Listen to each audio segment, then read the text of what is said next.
শিয়ালদা আদালত বলছে আরজি করের ঘটনা বিরলের মধ্যে বিরলতম নয় এবং সেই জন্য মৃত্যু কারাদণ্ড সর্বোচ্চ সাজা অর্থাৎ ফাঁসি বা মৃত্যুদণ্ড নয়। তো এই রায়ের পর থেকে একের পর এক প্রশ্ন বিভিন্ন মহলে আসছে। তার মধ্যে সবচেয়ে গুরুত্বপূর্ণ যে জায়গাটা তা হলো যে একজনই সঞ্জয় রায় একাই ছিল, আর কেউ ছিল না সেখানে। আরও বেশ কিছু প্রশ্ন আসছে। গত কয়েকদিন ধরে আমরা চেষ্টা করছি সেই সব প্রশ্নের উত্তর খোঁজার, যে প্রশ্নগুলো সবার মুখে মুখে ভাসছে, যে প্রশ্নগুলো ঘটনার পর দিন থেকেই আসছে। সপ্তর্ষি সোম আমার সঙ্গে রয়েছেন। সপ্তর্ষি, সেই এক প্রশ্ন, যে প্রশ্ন প্রথম দিন থেকে উঠছিল, সেই প্রশ্ন আবার আমি করব যে ঘটনা ঘটার পর ঠিক একদিনের মাথায় সঞ্জয় রায়কে কলকাতা পুলিশ গ্রেপ্তার করলো। তারপর সিবিআই এতদিন ধরে তদন্ত চালানোর পরেও জানানো হলো একজনই সঞ্জয় রায়। কিভাবে এটা প্রমাণিত হচ্ছে শুধু সঞ্জয় রায় একাই? দেখো, প্রথমে যে কথাটা বলতে হয় সেটা হচ্ছে এই ঘটনায় আমরা দেখেছি যে যখনই এই তদন্তভার সিবিআইয়ের দিকে গেল এবং বিভিন্ন জায়গায় সোশ্যাল মিডিয়ায় বিভিন্ন জায়গায় বিভিন্ন মানুষ বলা শুরু করলেন যে এই ঘটনার পিছনে অনেকে আছেন। এই যে বিভিন্ন মানুষ বলছেন অনেকে আছেন, তার প্রমাণ কি আছে? আমার মনে হচ্ছে বা তোমার মনে হচ্ছে বা কোনো সাধারণ মানুষের মনে হওয়া দিয়ে যায় আসে না, তথ্য প্রমাণ দিতে হবে। তথ্য প্রমাণের প্রথম অংশ সেটা হচ্ছে close circuit camera. Close circuit ক্যামেরায় দেখা গেল যে সঞ্জয় ওখানে ঢুকছে ওই রাতে, যে টাইমে পোস্টমর্টেম রিপোর্টে একজনের মৃত্যুর তথ্য জানা গেল, অর্থাৎ নির্যাতিতার মৃত্যুর তথ্য জানা গেল, এবং সেই টাইমের মধ্যে সঞ্জয় ওখানে ঢুকছে এবং বেরোচ্ছে। দুটো প্রমাণ পাওয়া গেল। 2, মোবাইল টাওয়ার লোকেশন দেখা যাচ্ছে ওখানে তার রয়েছে। 3, সঞ্জয়ের সঙ্গে যে একটা হেডফোন ছিল সেই হেডফোনটা মিসিং ছিল, সেটা ওখানে ঘটনাস্থলে পাওয়া গেল। 4, এর সঙ্গে যে বক্তব্য, অর্থাৎ তার যে সহযোগীরা যারা ছিল সেই সহযোগীদের বক্তব্য, মানে সঞ্জয়ের সহযোগী বলতে সকাল থেকে যাদের সঙ্গে ঘুরেছে, এই তাদের সঙ্গে কোথায় কোথায় গিয়েছে সঞ্জয়, তাদের সঙ্গে মিশেছে, সে দুবার ক্রস কোয়ার্টারে গিয়েছে, সেখানে মদ খেয়েছে এবং তারপর ফেরত এসছে, তাকে নামিয়ে দেওয়া হয়েছে হাসপাতালে, সেখানে ঢুকেছে এবং যে পেশেন্টকেও দেখতে যাবে বলে গিয়েছিল ওই স্পেসিফিক ওই সেমিনার রুমের আগে যে ওয়ার্ডে, সেখানেও কার কাছে দেখতে গিয়েছিল, কাকে দেখতে গিয়েছিল তার কোনো সদুত্তর দিতে পারেনি। অর্থাৎ সব মিলিয়ে সঞ্জয় যে ওখানে উপস্থিত ছিল, এগুলো হচ্ছে টেকনিক্যাল একটা পার্ট, যে পার্ট দিয়ে প্রুভ হয়েছে। এছাড়াও এরপরে থাকে হচ্ছে ফরেন্সিক এক্সামিনেশন এবং অন্যান্য পার্ট, যেখান থেকেও বোঝা যাচ্ছে যে সঞ্জয় ওখানে গিয়েছিল, সেই পার্টটাও যথেষ্ট গুরুত্বপূর্ণ। সবচেয়ে গুরুত্বপূর্ণ একটা জায়গা তা হলো ধর্ষণ আর খুনের মামলা। ধর্ষণ হয়েছে কিন্তু বীর্য নেই কোথাও, বীর্যের কোনো অস্তিত্ব মেলেনি। এটা কিভাবে সম্ভব? দেখো, এক্ষেত্রে প্রথমে আবার ওই তোমার যে প্রথম প্রশ্ন তার সঙ্গে কিছুটা রিলেটেড আছে। যেমন এই ঘটনার পরিপ্রেক্ষিতে আমরা একটা কথা বলতে পারি যে ও একা গিয়েছিল, এটা তো আমি এর আগে বললাম টেকনিক্যালি এটা প্রুভড হলো। এরপর পোস্টমর্টেম এবং ফরেন্সিক এক্সামিনেশনে সেটা প্রমাণ করতে হবে। ওখানে ধস্তাধস্তির চিহ্ন মিলল, ওখানে সমস্ত কিছু। মেয়েটি যে নির্যাতিতা, তাকে স্ট্র্যাঙ্গুলেশন করা হয়েছে এবং একই সঙ্গে স্মদারিং করা হয়েছে, অর্থাৎ মুখে চেপে ধরা হয়েছে, গলা টেপা হয়েছে। এটা আগেও বলেছিলাম তোমাকে। এই যে তথ্য প্রমাণগুলো পাওয়া যাচ্ছে, অর্থাৎ মুখের মধ্যে মেয়েটির দাঁতের উপর না একটা সেটিং করার জন্য একটা এখানে আমরা একটা জানি, যারা ডেন্টিস্ট তারা পরান, একটা আংটার মতো পরানো হয়, তার জন্য ওর মুখের ভেতরের দিকে অনেকগুলো আঘাত ছিল, অর্থাৎ চেপে ধরলে এই আঘাতটা সম্ভব। সেই আঘাতগুলো পাওয়া গেল এবং সেখানে যে এই যে আঙুলের স্পট পাওয়া গেল যে তাকে স্ট্র্যাঙ্গুলেশন করা হয়েছে। এরপর যেটা পাওয়া গিয়েছে সেটা হচ্ছে সোয়াব। যে সোয়াব পাওয়া গিয়েছে মেয়েটির, সেই মেয়েটির বডি থেকে যে সোয়াবটা নেওয়া হয়েছে, সেই সোয়াবে অস্তিত্ব পাওয়া গেছে সঞ্জয়, এবং তার ডিএনএ পরীক্ষা করে দেখা গিয়েছে সঞ্জয় হয়েছে, মানে ওই ডিএনএটা সঞ্জয়ের। এবং তারপরে ওখানে একটি চুল পাওয়া গেল, যেটাও পাওয়া গেল সঞ্জয়। কিন্তু তুমি যে মারাত্মকটা প্রশ্ন করেছো যে এইটা কেন হলো, বীর্যটা পাওয়া গেল না কেন, এবং পোস্টমর্টেম রিপোর্ট সিবিআই যখন নিল এই তদন্ত ভার, তখন সিবিআই অত্যন্ত গুরুত্বপূর্ণ একটা দায়িত্ব পাওয়ার পরে তারা একটা কাজ করলো। এই যে রিপোর্টটা তুমি দেখছো, এই রিপোর্টটা হচ্ছে সেই রিপোর্টটা যেখানে সিবিআইয়ের অনুরোধে গভর্নমেন্ট অফ ইন্ডিয়ার হেলথ ডিপার্টমেন্ট তারা একটা কমিটি তৈরি করে দেয়, যে কমিটির মাথায় এই যে প্রফেসর ডক্টর আদর্শ কুমার, তিনি এটা গোপনে জমা দিয়েছিলেন সুপ্রিম কোর্টে, এবং তার সঙ্গে সিবিআই এটা চার্জশিটের সঙ্গেও জমা দিয়েছে। এটার মধ্যে আদর্শ কুমারের সই আছে এবং তার সঙ্গে প্রত্যেকের সই করা আছে। এই রিপোর্টটার একেবারে যদি শেষ প্রান্তটা আমরা দেখি, যেখানে প্রত্যেকে যারা এখানকার মেম্বার তাদের প্রত্যেকের সই করা রয়েছে। আচ্ছা, এই প্রত্যেকে সই করে এই গোপন এই তথ্যটা নথিটা দিয়েছিল, এবং সেখানে এই যে কারা কারা মেম্বার সেই 11 জনের এখানে নাম ছিল। এবং সেখানে যে রিপোর্টটা করছে সেই রিপোর্টে এখানে বলা হচ্ছে যে ওরা কী পেয়েছে, এবং তার সঙ্গে ওরা বলছে যে to ascertain sexual assault of victim, মানে প্রত্যেক কজ অফ ডেথ সমস্ত কিছু সম্পর্কে ওরা এক্সপার্ট ওপিনিয়ন দিচ্ছে। এবং সেই এক্সপার্ট ওপিনিয়ন দিতে গিয়ে তারা বলছে to ascertain whether this incident can be committed by a single person. যা যা তথ্য প্রমাণ তো ছিলই। এরপর ফরেন্সিক বলছে considering the spectrum of injuries which are present over face and neck region and genitalia as well as other associated evidence, the possibility of such injuries having been inflicted by a single person cannot be ruled out. This may be further corroborated by scientific interpretation of various DNA analysis reports by forensic DNA expert and deliberation with the MIMD. মানে এই মেম্বারদের কথা বলা হয়েছে। অর্থাৎ সব মিলিয়ে এরা মনে করছে যেটা উড়িয়ে দেওয়া যায় না, যেটা একজনেরই, এবং তারা ফরেন্সিক সমস্ত কিছু তথ্য প্রমাণ, পিএম রিপোর্ট এবং তার সঙ্গে যে ফটোগ্রাফি সমস্ত যাচ করে এটা বলছে। অর্থাৎ ফরেন্সিক থেকে বলা হচ্ছে হ্যাঁ এটা একজনের হতে পারে। বাকি করবোরেটিভ এভিডেন্স দিয়ে এটা প্রমাণ করা যাচ্ছে যে ওখানে একজন। দ্বিতীয় যেটা খুব ইম্পর্ট্যান্ট, তুমি যে প্রশ্নটা করলে যে বীর্যটা পাওয়া গেল না কেন, সেক্ষেত্রে number 8, the reason for non-presence of semen in the vaginal swab smear when there is medical evidence for forceful insertion penetration in her genitalia as mentioned in the postmortem report. খুব গুরুত্বপূর্ণ। এতজন বিশেষজ্ঞ তারা দেখছেন, তারা বলছেন, এবং তাদের এই কথার মধ্যে রয়েছে there can be various reasons for non-presence of semen in the vaginal swab smear after forceful insertion penetration in her genitalia, like non-penetration, any object or a part of the body not being the penis, penetration without ejaculation, penis penetration with use of barriers like condoms. আচ্ছা, এটা খুব গুরুত্বপূর্ণ।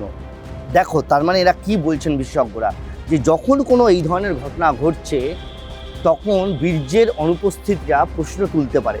স্বাভাবিকভাবে প্রশ্ন উঠছে। এই বীর্যের অনুপস্থিতি যখন প্রশ্ন তোলে তখন সেক্ষেত্রে আরও একটা খুব গুরুত্বপূর্ণ পরিস্থিতি তৈরি হয়। যেমন এই ঘটনার ক্ষেত্রে আমরা যেমন বলছিলাম যে আমরা যখন এই যে এইখানে যেটা লেখা রয়েছে পরিষ্কার, এই লেখাটার মধ্যে রয়েছে, আমরা যদি ফার্দার দেখি যে এই বিশেষজ্ঞরা কী বলছেন। বিশেষজ্ঞরা বলছেন যে এই ঘটনার ক্ষেত্রে কেন পাওয়া গেল না তার উত্তর লুকিয়ে আছে এর মধ্যেই। এর আগে পোস্টমর্টম রিপোর্টে বলা হয়েছে এই নির্যাতিতার ভ্যাজাইনার মধ্যে যে আঘাতটা পাওয়া গিয়েছে ইন্টারজেনিটালিয়া, সেখানে যে আঘাতটা পাওয়া গিয়েছে সেই আঘাতটা এমন কোনো বস্তু দ্বারা যেটা ভোঁতা, অথচ তার সারফেসটা একদম প্লেন স্মুথ। তার মানে স্মুথ সারফেসে এরকম কোনো ভোঁতা অস্ত্র বলতে ওরা কী বলছে বা ভোঁতা জিনিসের আঘাত বলতে ওরা বলতে চাইছে যে পেনিস ইনসারশন করা হয়েছে। ঠিক, কিন্তু সেক্ষেত্রে তাহলে তো সিমেন্ট পাওয়ার কথা, তাহলে সিমেন্ট পাওয়া যাচ্ছে না কেন? তাহলে একটা বড় প্রশ্ন উঠছে, এটাই হচ্ছে ভয়ঙ্কর অতনু, সেটা হচ্ছে যে তাহলে কি সঞ্জয় পরিকল্পিতভাবে সেদিনকে এই কাজটা করার সময় সে কন্ডোম ইউজ করেছিল? এখানে লেখা রয়েছে যে এটা হতে পারে তখনই যখন ইজাকুলেশন ছাড়া সে যদি পেনিট্রেশন করা, কিন্তু যা আঘাতের চিহ্ন পাওয়া গিয়েছে, ভিতরে যে আঘাতের চিহ্ন পাওয়া গিয়েছে সেই আঘাতের চিহ্ন, দুটো আঘাতের চিহ্ন, এবং দুটোই মারাত্মক। একটা 10 o'clock পজিশন, একটা 3 o'clock পজিশন। এই আঘাতটা বলছে হাইমেনে যে আঘাতটা, এই আঘাতটা অত্যন্ত গুরুত্বপূর্ণ। তার মানে ইজাকুলেশন হয়নি, এটা নাও হতে পারে। জোর করে ফোর্সফুল পেনিট্রেশন যখন হচ্ছে তাহলে কি সে কন্ডোম? তাহলে আরেকটা প্রশ্ন ওঠে খুব গুরুত্বপূর্ণ, যে সঞ্জয় কি তাহলে ইচ্ছাকৃতভাবে এটা পরিকল্পিত এই ঘটনাটা, মানে ও সেনকে খুনের মোটিভ বা রেপের মোটিভ বা এটা কোনোটাই ছিল না, কিন্তু তাহলে ও কি কন্ডোম রেখেছিল কন্ডোম ব্যবহার করার জন্য? এবং সেক্ষেত্রে যে এই ঘটনা সবসময় তো দেখো খুন, ধর্ষণ বা অন্যান্য বিভিন্ন ঘটনা দেখা গিয়েছে মোটিভটা খুব গুরুত্বপূর্ণ হয়ে ওঠে, কিন্তু সব ক্রাইমে মোটিভ থাকে না। এই ক্রাইমের ক্ষেত্রে অনেকে বলছেন যে কী কারণে সঞ্জয় গিয়ে এই কাজটা করবে, সঞ্জয় যে সিঙ্গেল বলা হচ্ছে, কেন বলা হচ্ছে, একা কেন করেছে? আসলে যখন এই ধরনের লোন উলফরা, যারা এই ধরনের একা একা কাজ করে, একা একা ক্রাইম সংগঠিত করে, তার কোনো না যুক্তিগ্রাহ্য কোনো মোটিভ থাকে না। যেমন বিদেশের বহু জায়গায় আমরা দেখেছি স্কুল স্টুডেন্ট বাবার আর্মসটা নিয়ে এসে, ফায়ার আর্মসটা নিয়ে এসে স্কুলের মধ্যে গুলি চালিয়ে দিল এলোপাথারি। টিচাররা মরলো, সহপাঠীরা মরছে। কোনো একটা রাগ, কোনো একটা ক্ষোভ, কোনো একটা তার মধ্যে আক্রোশ তৈরি হয়েছে, যেখান থেকে তার মধ্যে ক্রিমিনাল ইন্টেনশন তৈরি হয়েছে। সেই ক্রিমিনাল ইন্টেনশনটা খুব মারাত্মক, এবং এই ক্রিমিনাল ইন্টেনশন এমন হতে পারে যে পরিকল্পিত। সেদিনকে ও ঘুরছিল, বারবার মদ খাওয়া, ক্রস কোয়ার্টারে যাওয়া। এই ক্রস কোয়ার্টারে যাওয়া থেকেই এক্ষেত্রে এই প্রশ্নটা উঠতে পারে যে সেখানেই কি তাহলে ও কন্ডোমটা পেয়েছিল, এবং সেখানেই ওর বন্ধু কিন্তু ক্রস কোয়ার্টারে গিয়েছিল কোনো একজন যে যৌনকর্মী তার সঙ্গে। ও কিন্তু ওখানে বসে মদ খেয়েছে, ও কিন্তু ভিতরে ঢোকেনি। তাহলে ও কি পরিকল্পনাই করেছিল যে এই মানে এভাবে ও ওখানটায় যাবে এবং এখানটায় ও গিয়ে এই ধরনের কাজকর্ম করবে? এবং সেই কারণে ও হাসপাতালে ফিরে এসেছিলো, কিন্তু হাসপাতালে ফিরে আসার পরেও ও বুঝতে পারছে না যে ও কী করবে। ও বারবার বিভিন্ন জায়গায় গিয়েছে, ও হাসপাতালের মধ্যে কিন্তু মুভ করেছে। অর্থাৎ অন্য কোনো জায়গায়, অন্য কোনো পরিস্থিতিতে অন্য কেউ থাকলেও সেটাও করতো। মানে ওর মোটিভ নির্দিষ্টভাবে এই নির্যাতিতা নয়, টার্গেট নির্যাতিতা নয়, কিন্তু ওর যেটা কাজ, মানে অর্থাৎ ও যেভাবে এটা করেছে তাতে পরিষ্কার বোঝা যাচ্ছে যে ওর মধ্যে এই টেন্ডেন্সিটা রয়েছে, এই ইন্টেনশনটা রয়েছে। এবং সম্ভবত বা হয়তো এরপরে তদন্ত আবার নতুন করে হতে পারে বা আরও কিছু হতে পারে, তখন হয়তো পরিষ্কার বোঝা যাবে বা কিছু। কিন্তু এটা একটা মারাত্মক, এই রিপোর্টটা যেটা পাওয়া গিয়েছে, এই রিপোর্টটা প্রকাশ্যে আসেনি। এটা অত্যন্ত গোপনীয় একটা রিপোর্ট ছিল, কিন্তু যেহেতু এখন এই মামলায় যেহেতু অলরেডি রায় হয়ে গেছে, তাই এর গোপনীয়তার আর কোনো ব্যাপার নেই। এবং এক্ষেত্রে কিছু কিছু জায়গায় নামটামও উল্লেখ রয়েছে, তাই আমরা স্পষ্ট করে এটা দেখাচ্ছি না। কিন্তু এই রিপোর্টের মধ্যে যা রয়েছে অত্যন্ত গুরুত্বপূর্ণ, যেখানে এই প্রশ্নটা উঠছে যে তাহলে কি সঞ্জয় পরিকল্পনা করে এসেছিল যে ওখানে ওই হাসপাতালে ওই দিনকে ও যে অবস্থায় যাকে পাবে মানে তাকেই কি রেপ করবে বা মার্ডার করবে, বা ওর মেন্টালিটার সেটাই ছিল? এইটা সাইকোলজিক্যালি আবার এটার ফরেন্সিক করা যায়। সাইকোলজিক্যাল ফরেন্সিক হয়তো এটার ক্ষেত্রে আরও বেশি সুবিধা দেবে বা আরও কিছু তথ্য মাথায় রাখতে হবে। ও কিন্তু লাই ডিটেকশন টেস্টে রাজি হয়নি, ঠিক। ও এই ধরনের ফরেন্সিক যে এক্সামিনেশন সেগুলোয় রাজি হয়নি। এই রাজি না হওয়ার বিরুদ্ধে গেছে, কিন্তু সেক্ষেত্রে ওই টেস্টগুলো হলে পরে হয়তো আরও বেশি ব্যাপারে তথ্য পাওয়া যেত, এবং সেক্ষেত্রে আরজি করের এই ঘটনায় নতুন রহস্যের দিক উন্মোচিত হতো, যেখানে স্পষ্ট করে বলা যায় যে সঞ্জয় রায় হয়তো সেদিনকে পরিকল্পনা মাফিক এই কাজটা ঘটিয়েছে। সপ্তর্ষি, এখানে আমি জানি না, মানে অত্যন্ত গুরুত্বপূর্ণ একটা জায়গা যেটা আমার মাথায় এখন আসছে, যে অপরাধ মনস্তত্ত্ব নিয়ে যারা কাজ করেন তারা বোধহয় সবচেয়ে ভালো বলতে পারবেন যে এতদিন পর্যন্ত যে ভাবনা চিন্তা মানুষের মাথায় ছিল যে আকস্মিকতা, ঘটনার আকস্মিকতা যেটা হয়েছে সেটা জাস্ট ঘটেছে, পরিকল্পনা করে ধর্ষণ নয়, ঘটনাটা ঘটেছে। মানে কতটা পরিকল্পনা থাকলে এবং একজনের মধ্যে অপরাধ মনস্কতা কতটা কাজ করলে তবে সে ধর্ষণ করার আগে কন্ডোম ব্যবহার করার কথা ভাবে এবং কন্ডোম ব্যবহার করে। দেখো, সঞ্জয়ের কথা যদি বলো, সঞ্জয়ের মধ্যে আমরা সেই জিনিসটা দেখেছি।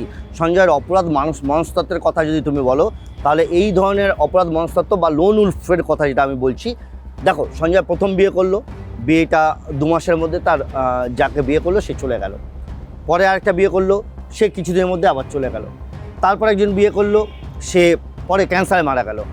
এরপর ও বিভিন্ন মহিলার সঙ্গে ও সংস্পর্শ রাখতো।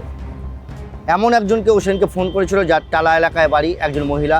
তিনি বিরক্তি, তার একজন রিলেটিভ ভর্তি ছিলেন, এবং তিনি বিরক্তি প্রকাশ করে তিনি ফোনটা ধরেননি বা ফোন কেটে দিয়েছেন বা সম্পর্ক রাখতে চান না। সঞ্জয় জোর জবরদস্তি তাকে করছিল। এবং বারবার এই যে ক্রস কোয়ার্টারে যাওয়া, এটাও একটা মনস্তত্ত্ব প্রমাণ করে। পরিবারের সঙ্গে, মায়ের সঙ্গে সম্পর্ক নেই, দিদির সঙ্গে সম্পর্ক নেই। তারা প্রথমেই প্রত্যেকে বলেছিলেন যে ওর যা ইচ্ছা হয় হোক, আমাদের কোনো যায় আসে না, ও যা যেমন বাজে কাজ করেছে সেই অনুসারে শাস্তি হবে। সব মিলিয়ে যদি দেখো, অপরাধ মনস্তত্ত্ব তো আচমকা এভাবে তৈরি হয় না, একটা থাকে। মানুষ, প্রত্যেকটি মানুষের মধ্যেই একটা বেসিক ইনস্টিংক্ট যেটাকে বলে, সেই অপরাধ মনস্তত্ত্ব রয়েছে। তার সঙ্গে রয়েছে হচ্ছে সেই মানুষ কি শিক্ষা, কি দীক্ষা, কোন পরিবেশে থাকছে, তার মধ্যে সেটাকে কন্ট্রোল করে রাখা হয়। অপরাধ মনস্তত্ত্ব এই মানুষকে, এই ধরনের মানুষকে যারা এই একা থাকছে এবং তার সঙ্গে এই ধরনের কাজ, সেদিন ট্রিগার করে গেছে ব্যাপারটা সম্ভবত একের পর এক রিফিউজাল থেকে। হতেই পারে হয়তো সেদিনকে যে একের পর এক ফোন করেছে এবং সেখান থেকে ও কারোর সঙ্গে সম্পর্ক তৈরি করতে পারেনি, বা এই যে একের পর এক ওর পার্সোনাল লাইফের এই ঘটনা, এই যে তোমাকে বলছিলাম না, উদাহরণ দিচ্ছিলাম যে হয়তো পারিবারিক ঝামেলার কারণে অনেক সময় দেখা যায় অনেক সন্তান বা শিশু তাদের যে বেড়ে ওঠা, তার মধ্যে একটা অপরাধ প্রবণতা তৈরি হয়। আমরা দেখেছি আমাদের রাজ্যে বহু পুরনো ঘটনা আছে, সজল বাড়ির ঘটনা রয়েছে, আমরা এখানে জানি, যেখানে তার নিজের পরিবারের সবাইকে শেষ করে দিয়েছিল। এছাড়া আমরা এর আগে আমরা দেখেছি নোয়াপাড়াতে একটা ঘটনা ঘটেছিল, যে স্কুল টিচারে মানে তার প্রাইভেট টিউটরের সঙ্গে সম্পর্কে বাবা মা সবাইকে মেরে দিয়েছিল। এরকম বহু ঘটনা আছে। অপরাধ ও মনস্তত্ত্ব এত বিস্তারিত বিষয়, সেখানে বলা যায় না কখন কোনভাবে ট্রিগার করবে। তবে ওর যদি ফরেন্সিক এক্সামিনেশনটা কমপ্লিট হতো তাহলে কিন্তু সেটা বোঝা যেত যে ওর কোন মানসিকতা। আর তুমি আরেকটা প্রথম যে প্রশ্নটা করছিলে, সেই প্রশ্নটার ক্ষেত্রেও কিন্তু এই আরেকটা জায়গা রয়েছে, সেটা হচ্ছে এই যে আগে একবার বলছিলাম তোমাকে যে ওরও কিন্তু মানে মেডিকেল টেস্ট হয়েছে, এবং সেই টেস্টে দেখা গিয়েছে ওই যে একজনের উপস্থিতির কথা তুমি বলছিলে, সেটা ফিরিয়ে নিয়ে আবার বলছি যে ওই একজনের উপস্থিতির প্রমাণ কিন্তু এটাও রয়েছে যে নির্যাতিতার শরীরে যেমন 16টা আঘাতের চিহ্ন পাওয়া গিয়েছে, ঠিক সেরকম সঞ্জয়ের শরীরেও 10টা আঘাতের চিহ্ন পাওয়া গিয়েছে। সেই আঘাতটা হচ্ছে ডিফেন্স উন্ড, মানে যে নির্যাতিতা যিনি উনি বাধা দেওয়ার সময় আঁচড়ানো বা বিভিন্ন আঘাতের চিহ্ন পাওয়া যায়। সেই দুটো মানে নির্যাতিতার নখ থেকে যে সমস্ত ম্যাটেরিয়াল নেওয়া হয়েছে এবং যেটা সঞ্জয়ের শরীর থেকে নেওয়া হয়েছে, সেই ডিএনএ কিন্তু ম্যাচ করে গেছে। আরেকটা প্রশ্ন আছে এই বিষয়ে, অতনু, খুব ইম্পর্টেন্ট, সেটা হচ্ছে একজন মহিলার ডিএনএর উপস্থিতি পাওয়া গেছে। এটা পাওয়া গিয়েছে হচ্ছে যে সোয়াবটা নমুনাটা সংগ্রহ করা হয়েছে নির্যাতিতার শরীর থেকে, সেখানে সঞ্জয়টা যেমন পাওয়া গিয়েছে, মহিলা নির্যাতিতার পাওয়া গিয়েছে, সেরকম আরও একজন মহিলারও নমুনা পাওয়া গেছে। এক্ষেত্রে এই যে ফরেন্সিক এক্সপার্টরা যারা এটা বলেছেন, তারা নিজেরা বলেছেন এবং বিচারক তার রায়েও উল্লেখ করেছেন, নেগলিজেন্সি ছিল। অর্থাৎ যে সময় ফরেন্সিক পরীক্ষা হয়েছে, মানে যে নমুনা সংগ্রহ করা হয়েছে, সেই সময় ঠিকমতো নমুনা সংগ্রহ করা হয়নি। কন্টামিনেশন যেটা বলছিলাম তোমাকে, যে মাস্ক পরে, গ্লাভস পরে, যেমন যারা এই মৃতদেহটা যারা বিভিন্ন জায়গায় সরিয়েছেন বা হ্যান্ডেল করেছেন, তারা প্রপারলি গ্লাভস পরে করেননি, ফলে এই জায়গাগুলোতে যেটা সমস্যা তৈরি হয়। অর্থাৎ অনেক সময় দেখা যায় যে বেশ কিছু নমুনা কন্টামিনেটেড হয়। এক্ষেত্রে এই সোয়াবের ক্ষেত্রে করে, যদি এই নমুনা সংগ্রহের ক্ষেত্রে যদি দেখা যেত যে এটা পুরুষের কোনো একটা নমুনা পাওয়া গেছে, তাহলে কিন্তু এটা মারাত্মক একটা বিতর্ক তৈরি করতো। এবং অত্যন্ত এটাকে বলা যেতে পারে এই মামলার ক্ষেত্রে অত্যন্ত গুরুত্বপূর্ণ যে একজন মহিলার নমুনা পাওয়া গিয়েছে, এটা পুরুষের পাওয়া যায়নি। সেই জন্যেই সঞ্জয় একা উপস্থিত ছিল, সঞ্জয় একা করেছে, এটা প্রমাণিত হয়েছে। আর সবথেকে মারাত্মক আজকে আমাদের যেটা আলোচনার অন্যতম বিষয়বস্তু, যে সঞ্জয় কি তাহলে পরিকল্পিতভাবে, মানে সেনকে ও ট্রিগার করেছিল এবং সেনকে ও সিদ্ধান্ত নিয়েছিল যে কাউকে ও কারোর সঙ্গে শারীরিক সম্পর্ক করবে, এবং সেটা রেপ হতে পারে, নাও হতে পারে, এবং পরিস্থিতির সাপেক্ষে সঞ্জয় এই ঘটনা ঘটিয়েছে। সেটা সাইকো অ্যানালিসিস করলে আরও বেশি ক্লিয়ার পরিষ্কার বোঝা যাবে। কিন্তু এটা ঘটনা, সঞ্জয় কি তাহলে এই ফরেন্সিক বিশেষজ্ঞদের যে রিপোর্ট, তাতে এই প্রশ্ন উঠে যায় কি তাহলে সঞ্জয় পেনিট্রেট করেছিল সেটাকে কন্ডোম ইউজ করে? কারণ যদি অন্য কোনো কিছু ইউজ করতে বলা হচ্ছে, মেটাল নয়, যে ইনসার্ট করা হয়েছে সেটা মেটাল নয়, কিন্তু সেটা এমন কোনো বস্তু যেটা ভোঁতা এবং যার সারফেসটা প্লেন, সিম্পল, এবং সেই জায়গা থেকেই তাহলে প্রশ্ন, তাহলে কি ও কন্ডোম ইউজ করেছে? এটা এই তদন্তের ক্ষেত্রে কিন্তু অত্যন্ত গুরুত্বপূর্ণ। এবং এটা কিভাবে প্রকাশ্যে আসবে বা কোনোদিন ও কনফেস না করলে হয়তো বোঝা যাবে না, কারণ ওকে যখন অ্যারেস্ট করা হয়েছে ওর জামা কাপড় থেকেও বেশ কিছু নমুনা পাওয়া গিয়েছে যেগুলোও ম্যাচ করেছে। কিন্তু কন্ডোমটা তো আর রেখে দেওয়ার বিষয় না, বা কোথায় ফেলেছে, কীভাবে ফেলেছে কাছ থেকে কালেক্ট করা সম্ভব নয়। ফলে সেই জায়গাটা হয়তো কোনোদিন প্রকাশ্যে আসবে কিনা আমি জানি না, কিন্তু এটা মারাত্মক প্রশ্ন এই রিপোর্টের মধ্যে উল্লেখ করা হয়েছে। এরকম আরও বেশ কিছু প্রশ্ন এখনও আমাদের মধ্যে ঘুরে বেড়াচ্ছে, কারণ ইদানিংকালের মধ্যে একটা সারা জাগানো ঘটনা যা আমাদের সোসাইটিকে একটা নাড়িয়ে দিয়েছিল, নাড়িয়ে দেওয়ার মতো ঘটনা ঘটেছিল। প্রচুর মানুষ তো রাস্তায় নেমেছিলেন, তার কারণ তারা এই ঘটনার প্রতিবাদ করেছেন এবং তারা সঠিক বিচার চেয়েছেন বলে। আর সেখান থেকেই নানা মুনির নানা মত যেমন এসেছে নানান প্রশ্ন, যার মধ্যে বেশ কিছু প্রশ্ন লজিক্যাল, আর সেই সব প্রশ্নের উত্তর আমরা খোঁজার চেষ্টা করছি, খুঁজবো আরও। সঙ্গে